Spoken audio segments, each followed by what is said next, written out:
Здравствуйте, друзья! Меня зовут Алексей, я travel-блогер. Подписывайся на канал, чтобы не пропустить интересные видео из разных локаций. А в сегодняшней рубрике «Заметки путешественника» мы затронем такую интересную тему, как соло или компания.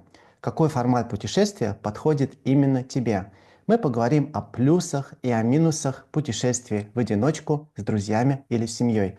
А перед тем, как перейти к теме, я хочу представить своего собеседника Александра. Он профессионал в сфере туризма и более 17 лет занимается в этой сфере. И сейчас Александр более подробно расскажет о себе сам. И мы начнем уже. Привет, Алексей, спасибо за такое представление. Всем привет, всех приветствую. Однозначно подписывайтесь, будет интересно. Следите за новыми видео совместными или за видео Алексея. У нас уже есть несколько видео на канале, обратите внимание. Меня зовут Житник Александр. Я в туризме с 2007 года, занимался онлайн-оффлайн проектами на разных позициях и профессионально, и не только. Очень люблю путешествовать. И сооснователем сайта Travel Hacks Guru являюсь с 2020 года. То есть уже почти 5 лет. Вот на этом сайте мы рассказываем о том, как грамотно, выгодно и даже бесплатно путешествовать по миру. Я думаю, ссылка на сайт будет в описании к видео, так что подписывайтесь на наши социальные сети и смотрите много лайфхаков, не только в наших видео, но и на нашем сайте тоже. Вот как-то так. Так что буду рад ответить на интересные вопросы. Спасибо, Александр. Ну, мы тогда начнем непосредственно раскрывать тему. Ну, давай поговорим изначально о соло-туризме, да. Очень много людей, которые путешествуют в одиночку, и много людей сталкиваются с разными как проблемами, так и есть много преимуществ, естественно, путешествия одному. Давай поговорим сначала о минусах и плюсах соло-путешественника. Вот что ты можешь нашей публике рассказать в этой связи?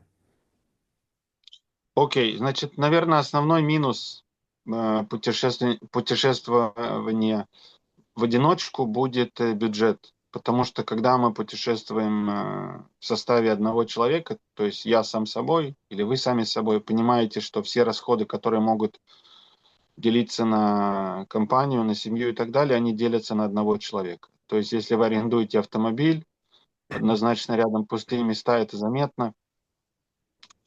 Это все делится на вас. Понятно, что авиабилет плюс-минус дополнительный не надо покупать, но это уже не общие расходы, а индивидуальные расходы. А вот общие расходы это как раз автомобиль, транспорт.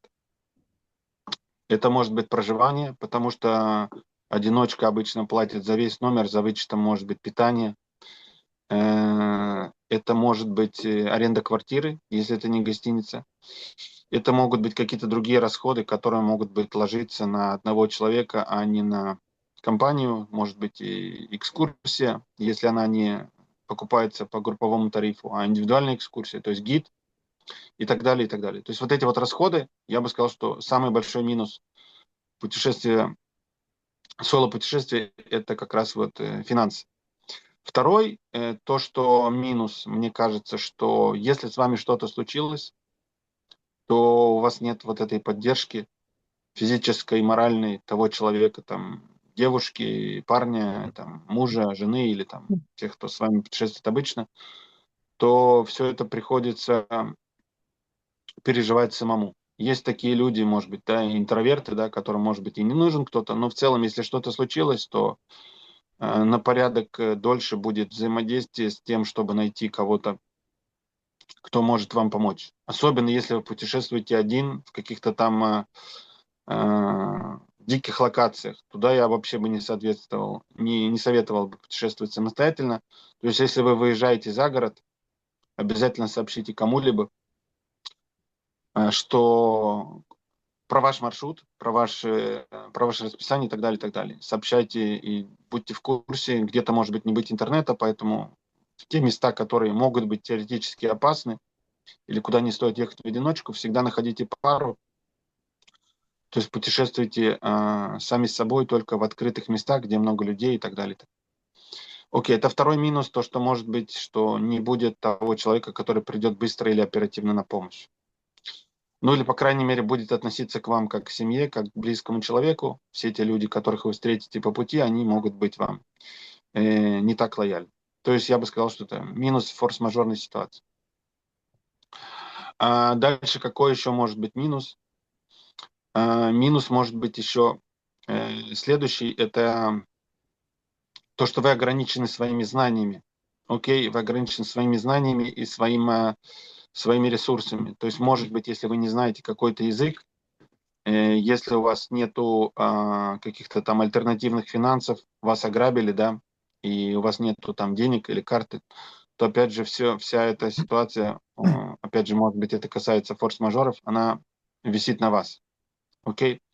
Если же второй человек, который путешествует с вами, знает разные языки, или у него есть дополнительный там пауэрбанк, или его имущество не пострадало, конечно, вам будет проще стартануть и дальше уже вернуться на свой путь.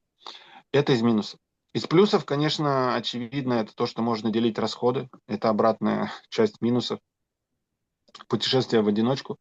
Это можно делить расходы на всех, как я говорил, и по транспорту, и по проживанию, и по какой-то логистике, по заказу гидов, индивидуальных экскурсий и так далее. Какой еще плюс? Плюс то, что вместе вы решаете нет, стоп. Сейчас я запутался. Из плюсов путешествия в одиночку это то, что вы ни от кого не зависите. Вы сами по себе, вам нужно сегодня встать в 11 утра или в 5 вечера, вы хотите пойти направо, идете направо и так далее, и так далее. То есть вы абсолютно независимы ни от кого-либо. Это огромный плюс. Дальше плюс то, что вы в любой момент можете, опять же, он, наверное, производный от первого, это вы можете работать и путешествовать и работать, учиться и путешествовать. То есть любая комбинация. Вы можете делать все, что хотите. Опять же, это, наверное, огромнейший плюс. Это, наверное, по всем параметрам. Это свобода действий, свобода путешествий и так далее, и так далее. Также вы можете не зависеть от кого-либо или от родственников кого-либо, с кем вы бы путешествовали. И, соответственно, это, мне кажется, самый большой плюс. Я бы назвал его все те плюсы, которые могут быть и далее, они производные от этого, то есть это свобода. Может быть, ты сможешь сказать еще какие-то минусы и плюсы, которые я не упомянул, если есть идеи. Так что вот как-то так. Да, спасибо, Александр. Я в основном путешествую один, делаю соло-путешествия, и пару моментов тоже, ну, таких, основные моменты ты уже назвал. Ну, например, когда ты идешь купаться там или куда-то, ты не можешь оставить свои вещи один, да, если ты один, потому что это просто опасно во многих странах, просто они могут быстро уйти. То есть один из таких тоже важных моментов. И другой момент, ну, если ты любишь фотографироваться, да, у тебя нету личного фотографа, который мог бы тебя со стороны в любых ракурсах сфотографировать. Ну, это такие не очень серьезные моменты, но для кого-то они тоже имеют роль. И вот сравнивая то, что ты сказал по плюсам и по минусам, у меня как бы вот сложилось впечатление, что плюсов-то больше получается. Но на самом деле все зависит, наверное, от человека, от индивидуальных потребностей. То есть насколько человек интроверт или экстраверт, больше ему нравится компания или одному. Для меня лично и то, и другое хорошо, в зависимости от цели. Вот когда я путешествую один, я снимаю для своего канала. Естественно, если ты в компании находишься, это сложно делать, потому что это занимает много времени, раскладывать штативы, готовить камеру, микрофоны. Поэтому все как бы от людей зависит, да, какие цели, кто человек на самом деле, как он себя чувствует один или с компанией. Поэтому нужно просто смотреть индивидуально. Да, Александр? Да, я думаю, абсолютно согласен. Все зависит от целей. То есть, когда мы хотим больше поснимать контент или больше поснимать что-то, то получается, мы постоянно просим у кого-то разрешения, там, могу ли я здесь отойти, здесь побыть подольше. То есть, получается, что ты, по сути, начинаешь быть не совсем на одной волне с тем, с кем ты путешествуешь, если ты больше уделяешь внимание чему-либо. Получается, что свобода, она отсутствует, когда когда вас двое, трое или компания, и, соответственно, ты уже не сам себе хозяин, а подстраиваешься под других и идете на какие-то компромиссы. То есть в целом мне кажется, что как раз вот формат тревел-блогинга, я могу согласиться с Алексеем, что большая часть тревел-блогеров путешествует самостоятельно. Как-то они там э, придумывают, как себя снимать, или они просто себя не снимают, а снимают то, что они видят. Такое тоже бывает часто. Или в формате там, условно говоря, селфи-палка, когда там на расстоянии вытянутой руки ты себя снимаешь, когда ты куда-то идешь, ну или какой-то там штатив, где ты сел, и дальше уже надо заморачиваться с микрофоном, с техникой. Опять же, нужно подумать, где ставить камеру, потому что камеру ставить рядом тоже не всегда безопасно. Кто-то может ее просто не заметить. То есть надо заморочиться не только, чтобы ее настроить и чтобы была там видимость, слышимость, но и чтобы ее еще не унесли, не наступили на нее по ошибке или еще что-то такое. То есть тут много разных переменных. Так что жизнь блогера, который снимает контент, это тоже не просто. Потом люди, сейчас, наверное, уже проще к этому относятся. Раньше было сложно, когда человек идет и говорит сам собой. Это тоже некоторые люди до сих пор обращают на это внимание. Ой, а не снимает ли он там меня, а что он там вообще снимает, а кто это такой? Вот, то есть, ну, такие вот предвзятые ситуации, которые могут быть не совсем адекватно расценены обществом. В общем, зависит все от цели и потребностей человека, каждого. Ты знаешь, по поводу вот дороже некоторых пунктов я могу поспорить. Вот когда я путешествую по поводу пункта еды, да, а если ты путешествуешь с друзьями или там с девушкой, да, то я думаю, здесь будет наоборот дороже, да, чем одному. Потому что я иногда вообще просто забываю покушать, когда я снимаю, да, или ем то, что вот просто вижу быстрее, чтобы дальше побежать что-то снимать. И это на самом деле получается, ну, на самом деле дешевле. Такой курьезный такой момент. То есть одному ты можешь для себя быстро что-то решить, быстро что-то съесть, не идти в какой-то ресторан, не тратить время и, опять же, другие деньги, и тем самым, так сказать, сделать свою поездку более компактной, более дешевой. Я А, могу еще добавить еще один момент. Кстати, я вспомнил про него. Это то, что касается вещей, которые ты берешь с собой. Допустим, когда едет пара, там парень, девушка, там или там две девушки, два парня, может быть такой момент, что они могут брать одно багажное место. Или же какие-то вещи, которые есть у одного, второй просто не берет, и тогда, условно говоря, они берут две ручные клади.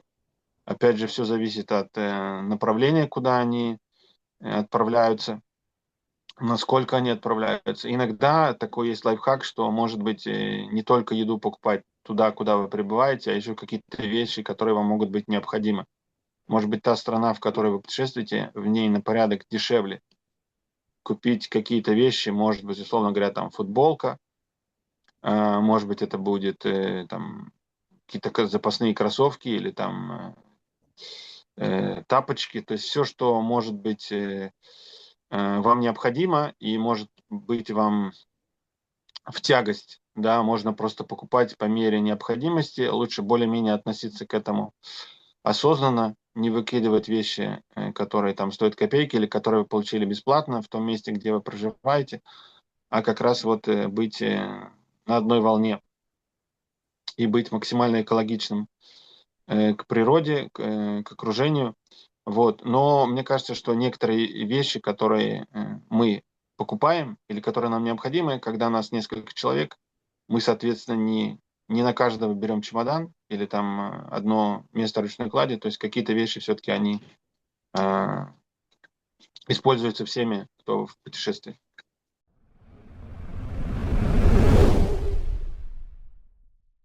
какие есть плюсы и минусы путешествия с друзьями, либо с семьей, с детьми, опять же, большая тема с детьми. Как ты видишь эту тему? Окей, во-первых, я вижу, что это однозначно хорошо, когда путешествие происходит с семьей. И мне кажется, что новая страна, особенно новая культура, есть такое правило, по-моему, что чуть ли не когда вы путешествуете в какой-то новой культуре. Я не помню, где я это видел или читал. То есть, условно говоря, если я из Европы, то я путешествую в Африке, в Азии там, или в Америке, то каждое такое путешествие, оно чуть ли не продлевает жизнь на полгода. Потому что мозг начинает работать по-другому. Мы видим, как люди делают что-то, что мы привыкли делать по-другому. Мы видим, как они оперативно или наоборот совсем не оперативно относятся к нашим обыденным делам. Мы видим, знакомимся с новыми языками, с культурой, с обычаями. И однозначно это насыщает наш мозг, это тренирует его. И есть такая фраза, что путешествие – это, пожалуй, единственная инвестиция в себя. Вот. И мне кажется, что с семьей путешествовать очень-очень важно. Неважно, есть там дети или нет детей, и это очень-очень интересно. Это однозначно добавляет вкуса в жизнь. И одно дело, когда мы там идем в кафе раз в неделю там, или раз в месяц в какой-то ресторан, или когда мы едем по той стране, в которой мы проживаем. А когда мы меняем локацию, куда-то мы едем на поезде там, или на самолете, или на круизном лайнере, и мы встречаемся с этими новыми людьми. Опять же, надо понимать, что есть такое путешествие, когда мы просто вот турист на 100%, и мы просто пользуемся благами этих мест, а есть, когда мы непосредственно вникаем и взаимодействуем с этой культурой, то есть мы идем на контакт. Мы встречаемся там в баре, привет, как дела, ты здесь, ты местный. То есть вот этот формат, он однозначно делает нашу жизнь интереснее, а когда мы путешествуем с друзьями или семьей, мы также получаем эмоции, которые мы бы не получили, когда путешествуем в одиночку.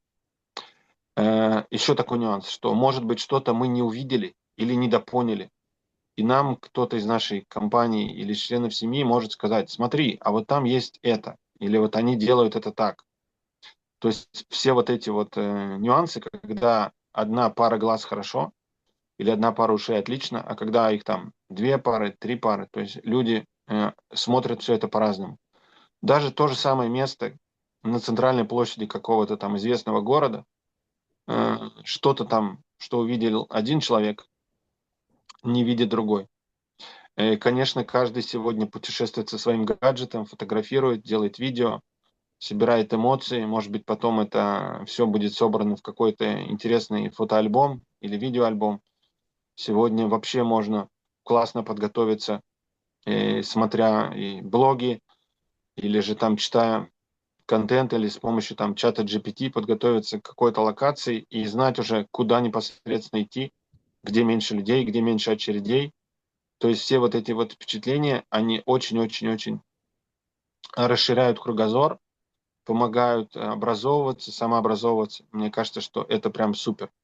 Понятно, что со всеми этими людьми интересными можно познакомиться и в формате там путешествия в одиночку. Но мне кажется, что путешествие в одиночку это больше формат такой, я бы сказал, что до 30, да, лет, когда люди уже плюс-минус хотят там устаканиться, создать семью, или они начинают уже путешествовать с друзьями, тут уже другой флакон впечатлений, и тут уже идет, как я уже сказал, больше, мне кажется, я в своем возрасте, да, там 40 с небольшим, люблю путешествовать, мне не 40, в этом году будет уже 45.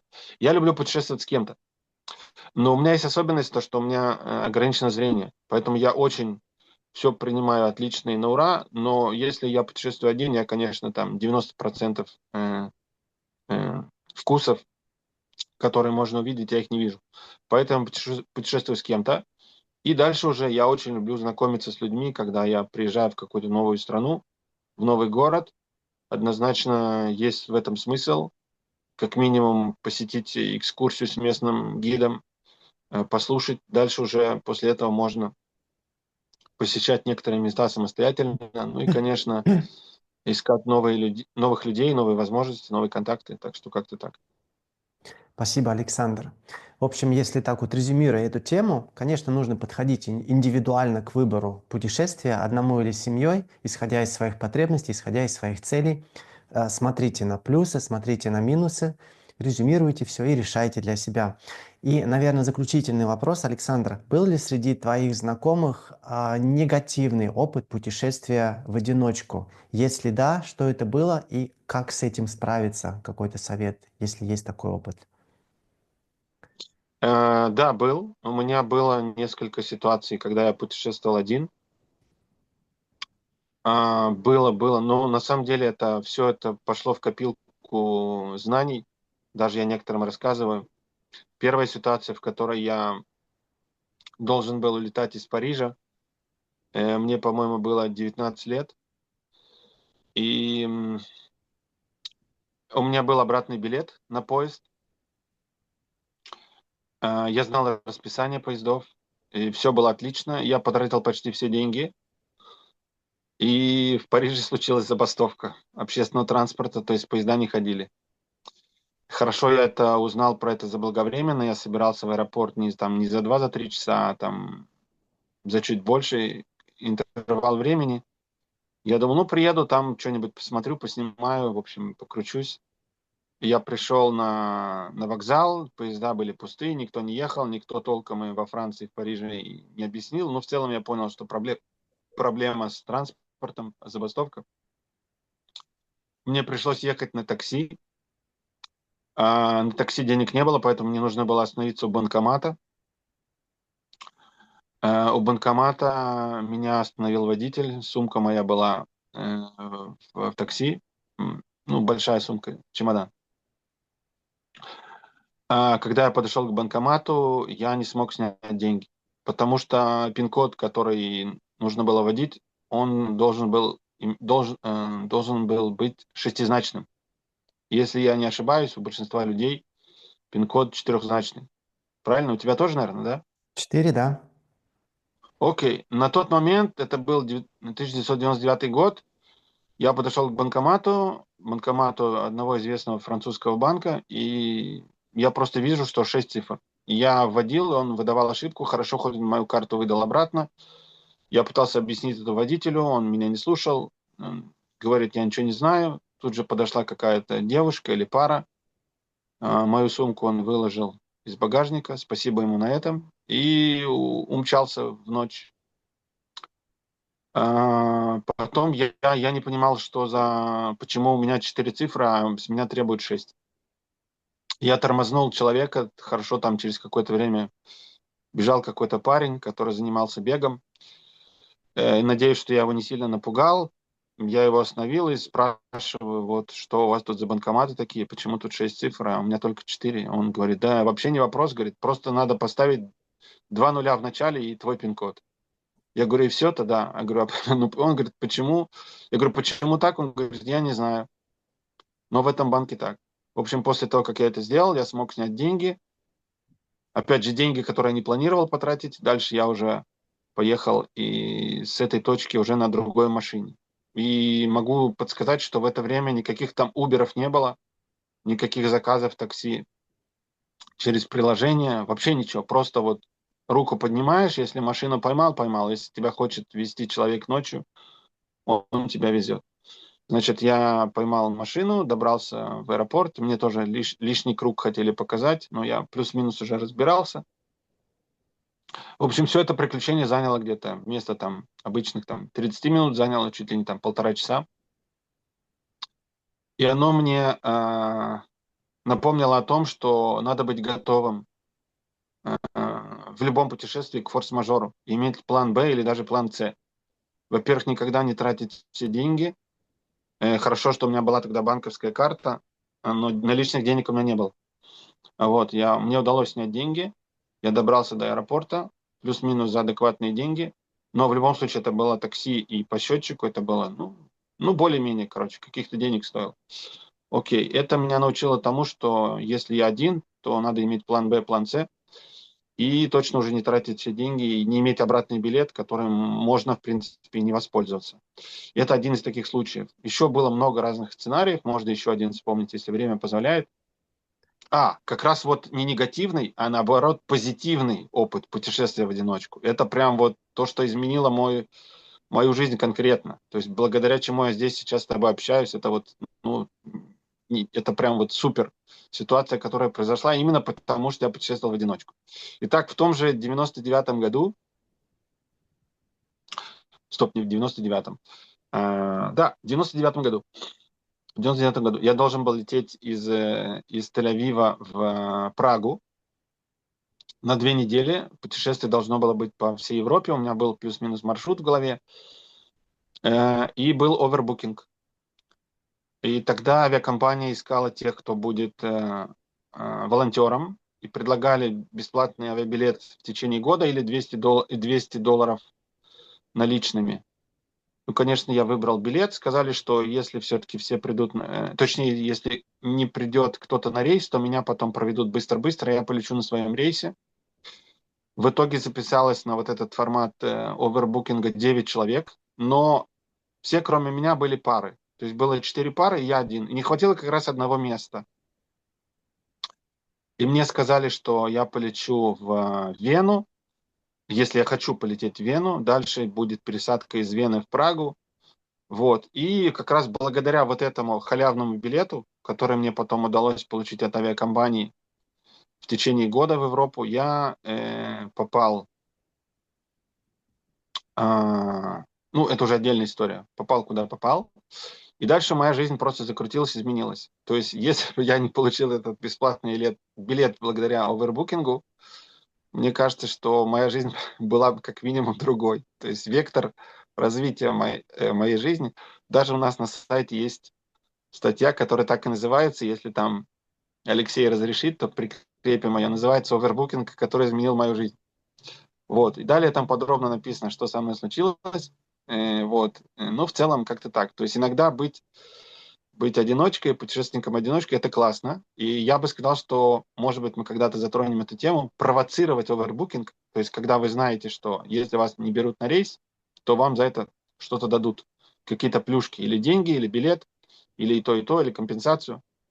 В общем, в случае, когда вы один, можно провоцировать овербукинг. То есть сказать авиакомпании, что если мест не хватит, я готов полететь следующим рейсом или с пересадкой, и я рассчитываю на компенсацию. Обычно как раз вот не хватает одного места, да, или там, может не хватить и два, и три, но это уже там немножко сложнее ситуация, когда вы один, и не хватает одного места, есть высокая вероятность, что человек, который предложил себя, ему как раз этот бонус и дадут. Ты знал про провоцирование овербукинга? Нет, не знал. Буду пробовать пользоваться. Да, если ты не спешишь, да, кстати, вот еще какой нюанс, вот еще один плюс путешествия в одиночку. То есть, когда вы летите один, вас никто не ждет там. Ну, или, скорее всего, никто не ждет. И никто не опаздывает, никто вам нервы не трепет. И когда не хватает именно одного места, то вы в шоколаде. Вас просто берут за ручку, супероперативно проходите и получаете еще разные плюшки от авиакомпании. Все зависит от авиакомпании и от той страны, куда вы летите или откуда вы вылетаете. То есть у меня были такие нюансы, когда как раз вот меня пересаживали, апгрейдили. Ну, в этом случае мне дали бесплатный авиабилет, который, по сути, изменил мою жизнь. Именно такая статья у нас есть на сайте Overbooking, который изменил мою жизнь. Так что в целом я считаю, что есть куча минусов, но не меньше плюсов у путешествия в одиночку. Так что надо, как Алексей сказал, смотреть на цели. Так что все может быть и круто, классно, главное к этому как-то подготовиться. Спасибо, Александр, за такой интересный опыт. Для меня это звучало вот так. Оставайся позитивным, старайся ориентироваться вот в той ситуации, в которой ты в данный момент попал, и ты в любом случае будешь в выигрыше, потому что либо это будет твоим опытом бесценным, либо это как у тебя изменит твою жизнь, либо ты просто чему-то научишься вот прямо здесь и сейчас. И это самое классное, потому что это вот самое живое, что может быть, мне кажется, вообще просто в жизни. Ты вот просто ориентируешься по жизни. Вот. И в заключение нашего эфира я хочу напомнить, что мы сделали уже 2 эфира. Первая из тем — это все об аренде автомобиля. И вторая тема — это как грамотно расплачиваться картами за границей. Они будут ссылки под этим эфиром. Смотрите, если вам интересно. Александр, я благодарю тебя за эфир. Нам пора заканчивать. Спасибо вам, дорогие зрители, за то, что вы с нами. До скорых встреч. Пока-пока. Пока-пока.